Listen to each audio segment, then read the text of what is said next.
So welcome, my name is Christoph, this is Alexander, and as you've heard already, the two of us are at Pingworks, and we are working together for 17 years now, not all the time dealing with continuous delivery and DevOps, but at least for the last 7 years, I would say. We are working with other companies, trying to support them when they are implementing continuous delivery or trying to do some DevOps working style. And well, as you already know, that is always about tools, but on the other hand, a lot about communication, collaboration, and all that stuff. So today, I would like to show you some of the things which change when you turn from a classical application deployment to using containers and images, and especially in respect to continuous delivery. And I've just prepared some slides for the theoretical part, but in the second part I would try to show you some very basic continuous delivery pipeline using Docker and also Kubernetes live, hopefully. So, who of you is already using Docker? Okay, and who is also deploying Docker containers to production? Some of you. So, you probably have already solved all these problems we are talking about here, but others may not. So, what's the big thing about containerization? Or what's the thing about putting everything into containers compared to what we had before? So using classical virtualization, you usually have the hardware where some operating system is running. You have an additional hypervisor, which might be KVM or some VMware product or something like that. And this hypervisor is creating virtual hardware. And this hardware can be used by a guest operating system. So for example, you can have hardware running a Linux system, then you can have Xen as hypervisor, and then you can run the Windows operating system using this virtual hardware. You have binaries and libraries in that guest operating system, and you have the real applications running on top of that. So that's the classical setup, and you can have several virtual machines running on one hypervisor. If you replace the classical virtualization with a containerized approach, that looks a little bit different. So what you have now is also a hardware somewhere, and then you have the operating system, a Linux kernel, and you have single processes which are locked down into so-called namespaces. So each of your containers running is basically a separated space where this single process is running. It doesn't see the other containers and processes, but it also has binaries and libraries in the underlying image. What you can see from these graphics probably is that there are several layers which are not needed anymore. So while we have this whole virtual hardware emulation stuff on the left-hand side, we are just getting rid of that on the right-hand side. And that brings some important advantages, because you can have much better hardware utilization with that approach, because you have not that much overhead, but it also brings some new challenges, of course. What I want to focus on today is what this means for continuous delivery, if you want to do continuous delivery. So probably a few of you knew this book and have also seen Dave yesterday in the keynote. So this is still a good reference if you want to implement continuous delivery, and we have just derived some of the basic principles from that book, which we normally use to speak about what is important for continuous delivery. So the main principle of continuous delivery is to to do all that releasing and building on a continuous basis. So do it often, practice it a lot, so that you get this process under control. And what you can do is you can set up a build system in, well, 2 stages. You have the so-called commit stage first and the acceptance test stage, which is run afterwards. So the commit stage usually is triggered whenever you change something in your source code.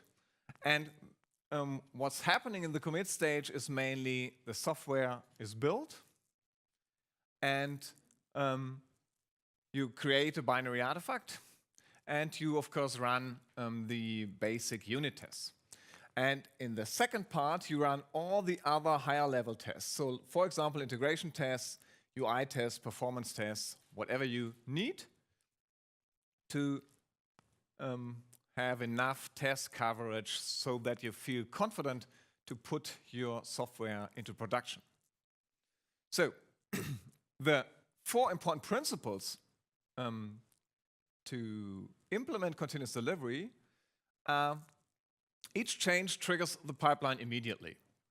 That is something which you can implement using different techniques. So you have the source code management system and you have the build pipeline here. So whenever you change your source code, that should trigger a build immediately.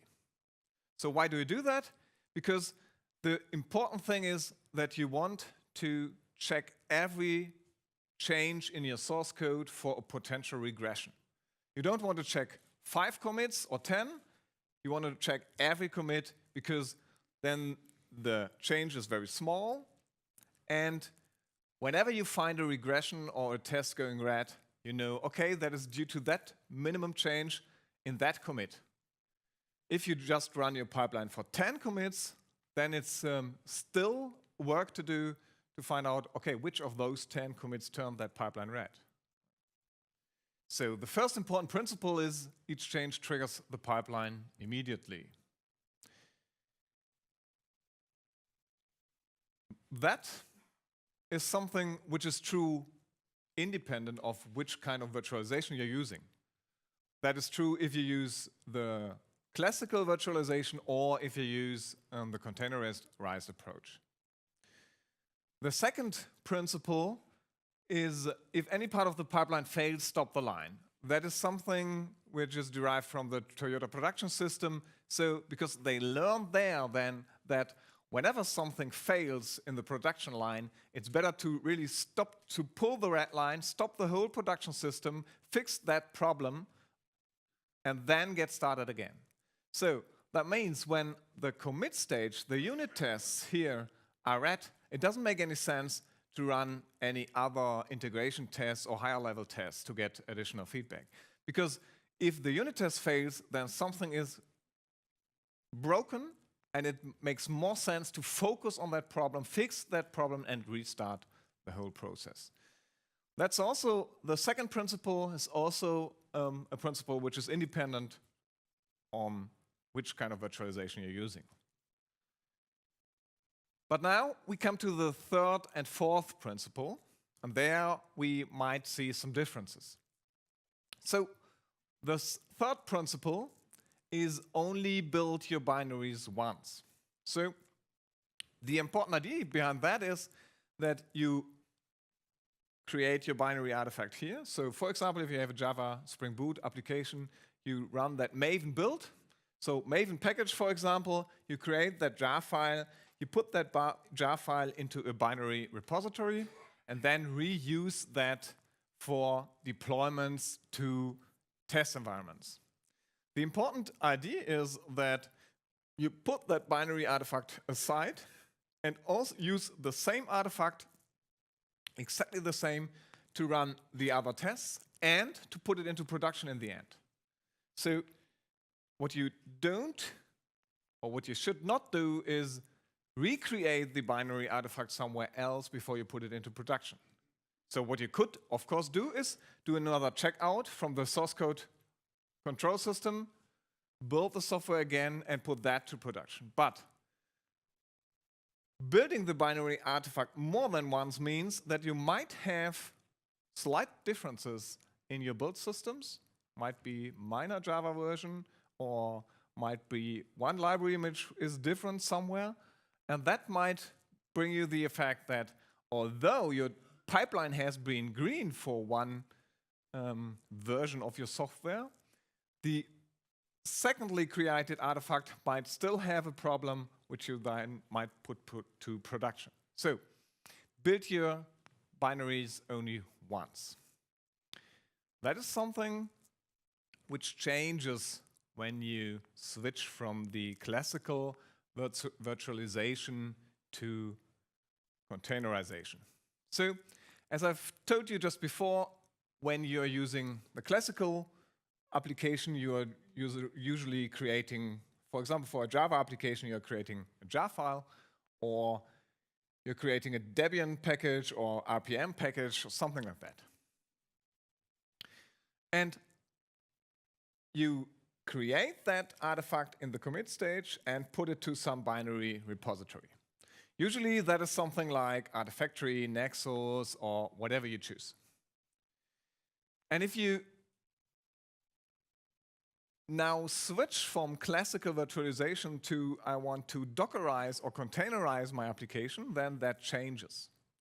So what you get then is that your binary artifact is not only that jar file, which is generated by the build process, but is now a Docker image or container image, might also be some other container technology. So that has some significant impact because on the one hand, your repository has to be different. You cannot use Artifactory or Nexus. You usually use a private Docker registry. And Artifactory and Nexus now both can also handle Docker images. But the important thing is that you store Docker images now and not only jar files. If you have any questions, feel free to ask. So that is one thing which differs. The fourth principle is deploy the same way to every environment. The idea here is that you take the binary artifact from your repository and deploy that to the test environments and also to production. And to use exactly the same tooling to do this for the test environments in the pipeline and use the same tooling also for a deployment to production. The idea behind that is that if you use the same tooling in the pipeline, then this tooling gets tested in the pipeline on a daily basis, right? Which every commit, the pipeline is triggered, and that means that also your deployment tooling is used on the same basis, and you get good confidence in your tooling that you will not get a broken deployment whenever you put that to production. That is also something which changes when you turn from classical virtualization to containerization. So for classical virtualization, you have this jar files or packages here in your binary repository, and you put them or you deploy those artifacts to a test environment. And you remember that graphic from the first slide probably. So you have the guest operating system running here, some binaries and libraries, some middleware installed, Tomcat, for example, and then you deploy your Spring Boot application on top of that.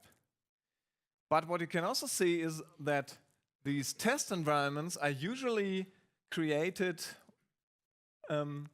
by or from a different source.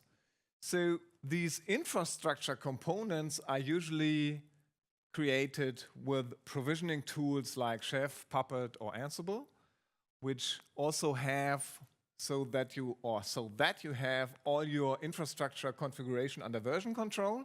But we have two things which are happening here. We have on the one hand the source code definition of your infrastructure, which is then used by Chef, Puppet, or Ansible to create the guest operating system, the binaries and libraries, and the middleware which is necessary to run your application. And then your pipeline deploys that binary artifact on top of that. If you change to containers, that also changes. So if you use containers, then you remember that all that stuff in here, the process itself, which is your Spring Boot application, but also all the binaries and libraries are integrated in that container. So you have an image where you have that middleware, probably the Tomcat, and have your Spring Boot application, which is running on top of that. And all of that is included in the image, and all of that is coming from the binary image. So we have completely lost the second part here, right? Okay, so I think now is already time for a demo. Any questions so far? No questions. Okay, cool. So what we've prepared here is a very simple demo application. This is a very simple phone book where I can just put my name and some number and then add that as a contact. So what we have here is a very simple front end. I think it's AngularJS. And in the backend, we have a very simple REST API, which is consuming the request from the front end and storing that data into a Redis database. What I would like to show you now is how a pipeline for this application could look like if you use Docker and also Kubernetes. So what we have prepared here is a simple job. And I will first show you the job definition and then show you that job in action. So can you read that, or should I? Too small. Oh, but it doesn't turn bigger. Yes. Do you know where I find the style sheet thingy? Open your style sheet. Okay.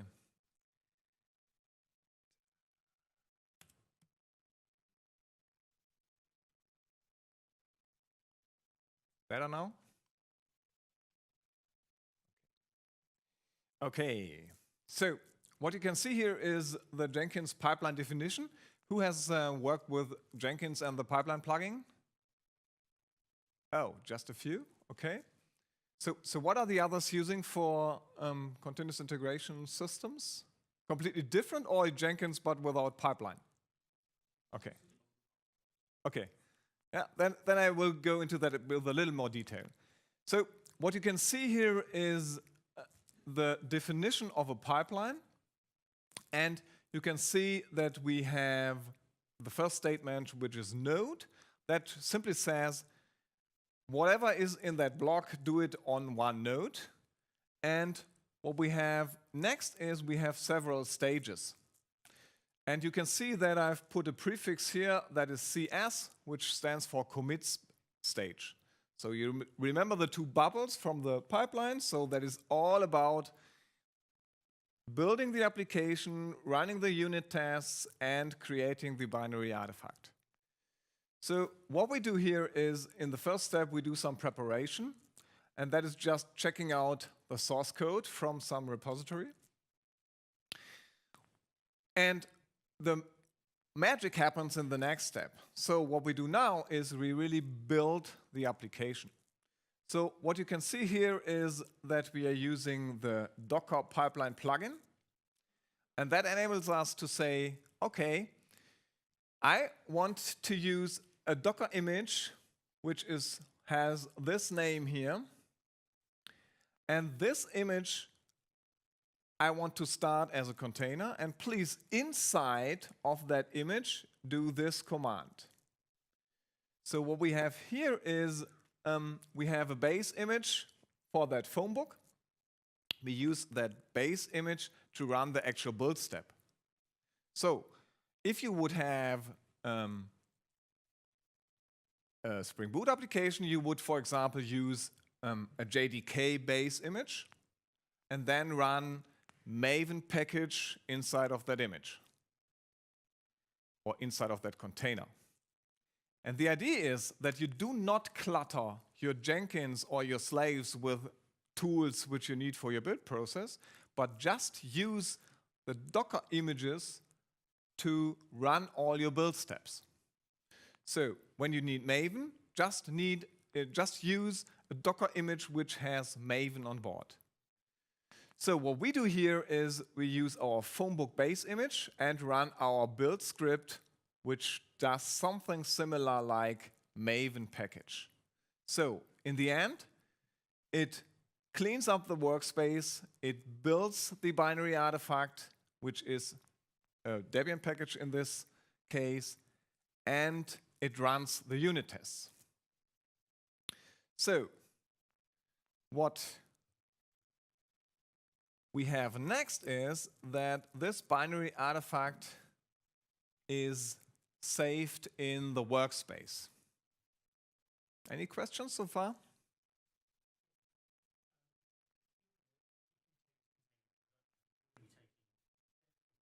No, just wait a second. You're one step ahead already. So what we did now is we just run that container, which has all the build tools on board to create the binary artifact. We now have that binary artifact in our workspace, but we do not reuse that image anymore. We have just created the jar file or the Debian package or whatever. And what we do next is we collect the test results, and then we are creating the application image. So that is the second step. And what we do now is we also use the Docker plugin and call Docker build to really build that Docker image. And you're totally right. You would use a different base image here. So that image has the dev tools on board to build the software. And that image which is used as base here could, for the simple front end, for example, just be an NGINX base image, just having a web server on board, nothing else. And you can also see that if I switch to the source code, you see that we are using NGINX, the NGINX image as base here. Okay? So this is a two-step process.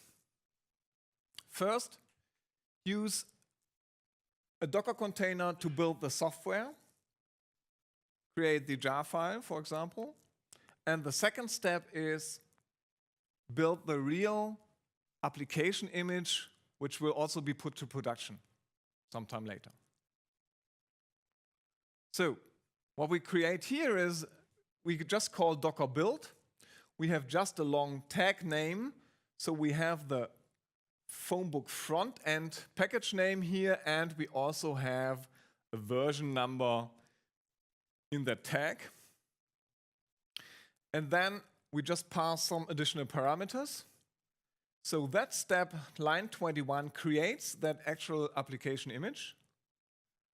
And line 23 pushes that image to a registry where this image is stored now. Yes?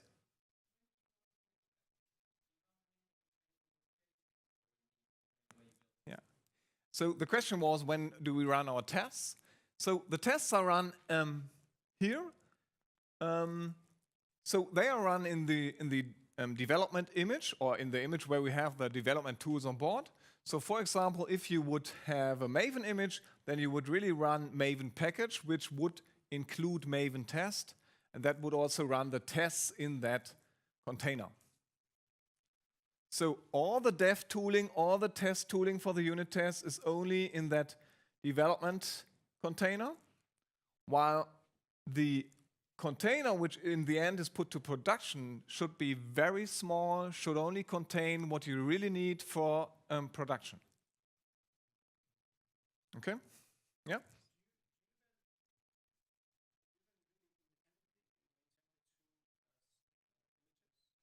Mhm.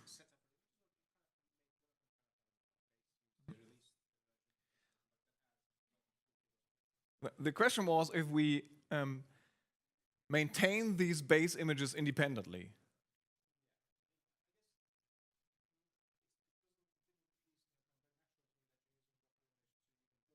Mm-hmm.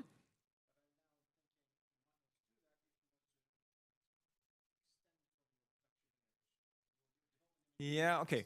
You could do it. You could do that so that you take your production base image and extend it with some development tools to build the software. That might be fine. But yeah, but in general, I would say these are completely different base images. And you might also have more than one build step, and you might also use two different images to run these build steps. So, for example, you have to use Maven to build the package and run some special test coverage tool which you have in another image. So, and then you could add another stage using another Docker image to run that test coverage tooling, right? So you could really separate concerns in terms of images and have one image for one task. That keeps the images small, reusable, and especially you do not have to clutter your build agents, so Jenkins slaves or Jenkins setup or whatever, with build toolings.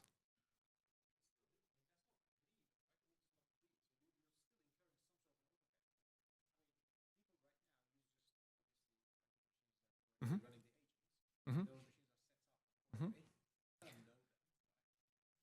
Yeah. Yeah. Yeah. Okay. The question was if that doesn't add overhead if you run several containers and images. Well, from my point of view, running containers, the overhead is at an absolutely minimum, because what it does is mainly it starts the main process in the container and just separates it in a process namespace, nothing else. There is practically no overhead. So you can start 20 containers and have no overhead, almost. Yeah. Mm-hmm.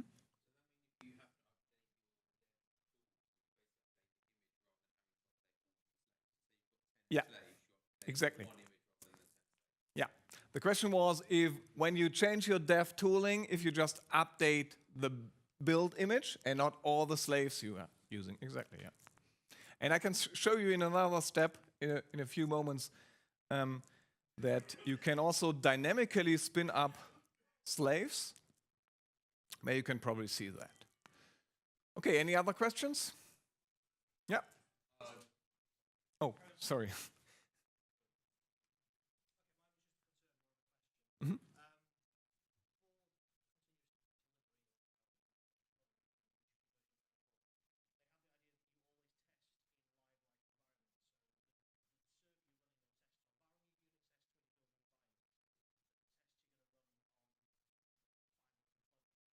Mm-hmm. Yeah. But we are just talking about the unit tests here, right? So the unit tests are run in that image, and there you are correct. But the artifact, the real application image, is then used in the second test stage for all the other tests, and that is exactly the same image which is going to production. And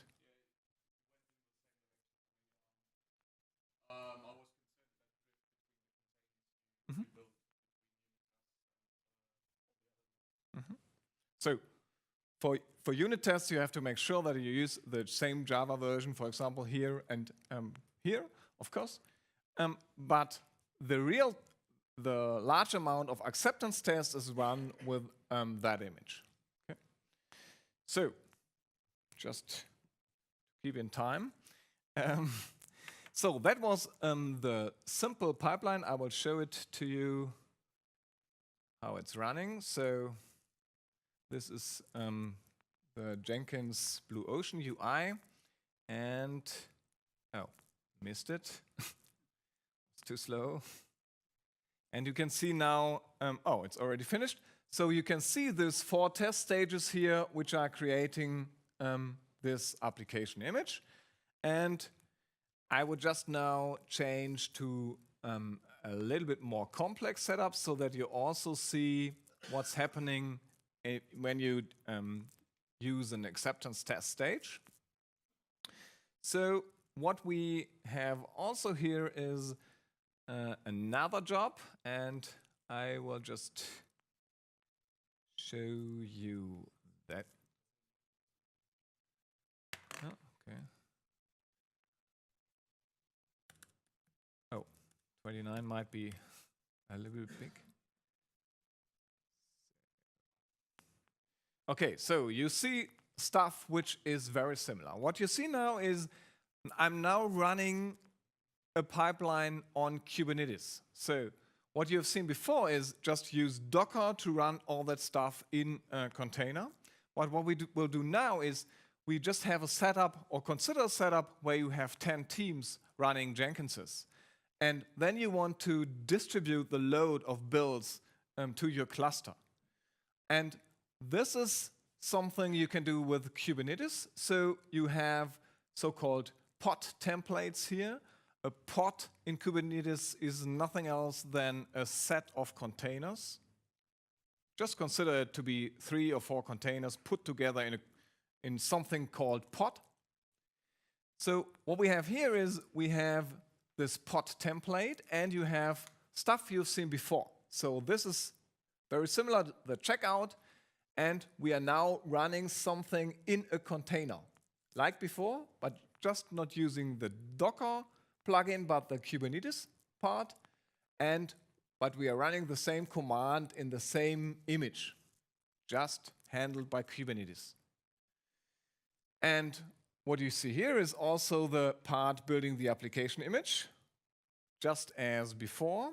But what I want to focus on now is that we have now also some test stages which are covering the application, the acceptance tests. So what we do here is we are deploying the application to the cluster, and we are then running a very simple test. You can see here that we are just running a curl to the application URL to check if the application is ready. But you can, of course, run complicated tests here, and then we are just undeploying the application again. And that can be very easily done with Kubernetes. What you can see here is the description of the deployment. So we have a deployment object here, and Kubernetes describes all that stuff in YAML files or JSON files, whatever you like. And we just give it some metadata, so we have a name, and we just replace these 2 things later. And we are running one container, which has the name phonebook frontend, and which is using the application image we have just prepared before, right? We are just parsing in the version here. And what happens then is that can be done easily in a pipeline. So you just use this YAML file, pass the correct version in from your pipeline, and tell Kubernetes, please deploy this application for me. Then Kubernetes pulls that image from the registry, starts a new container, and the application is there. That looks like this. And you can see we have some more test stages now. We have that part we've seen before. And we have also this acceptance test stage. So now you see that the checkout is running. And what's happening after the checkout is that the cluster orchestrator, that Kubernetes, is starting a new pod and running the stuff inside of that set of containers. What you can see here now is that it's deploying the application and it is already, okay, it's already done. So, but I can just show you that we have, so what you might see here is that we are just calling Kubernetes to deploy front end in that version to our cluster. Then it creates that pod, downloads the image we have created here from the registry and deploys it to the cluster, and then you can run your acceptance tests on the cluster. So, any questions for that part? Okay, so coming back. Oh.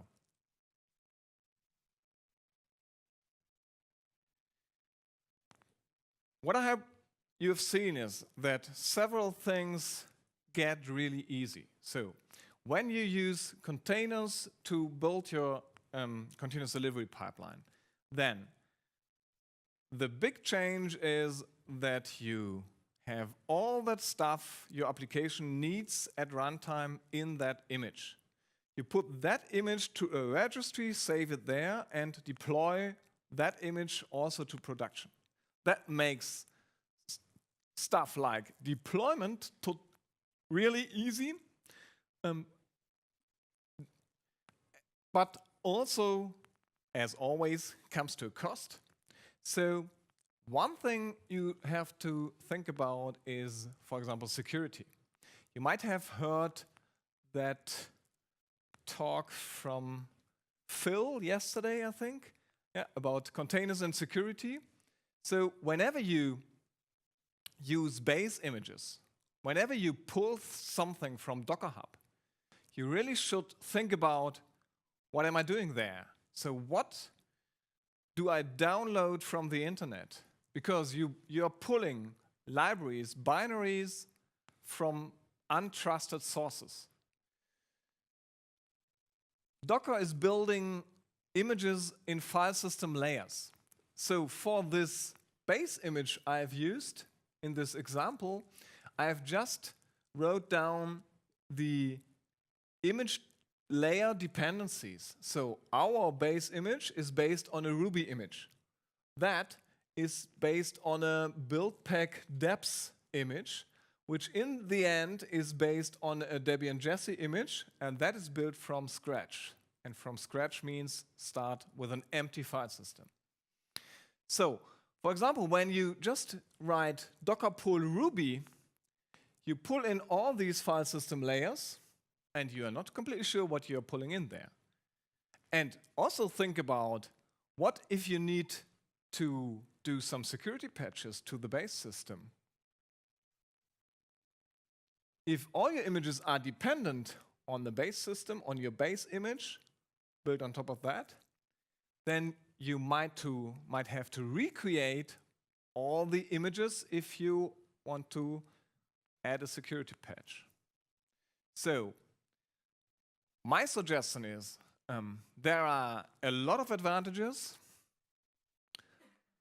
The overhead is minimized. The deployment gets very simple. You can also use this as a very simple setup for developers, because when you use these Docker images, you can, as developer, if you develop in a microservice context, you're working with one microservice and you're just consuming 5 other microservices. You can just pull these Docker images from the other microservices to your local machine, run this one service you're working on locally in your IDE, and have a very simple setup. If you also use things like Kubernetes, and you can run Kubernetes on every developer box, as I do on my laptop for this presentation, then it gets even easier with things like service discovery and stuff like that. So there are a lot of advantages, but still, it's a new technology, so that might bring some difficulties and also some breakages. And think about security. So think about which images do I pull in. Think about what do I have to rebuild in the image chain whenever I want to apply a security patch. And think also about hardening your images. So don't run anything as root, use only trusted sources, stuff like that. Okay, then I would say that would be all from my side. If you have further questions, you can grab me and ask. Thank you.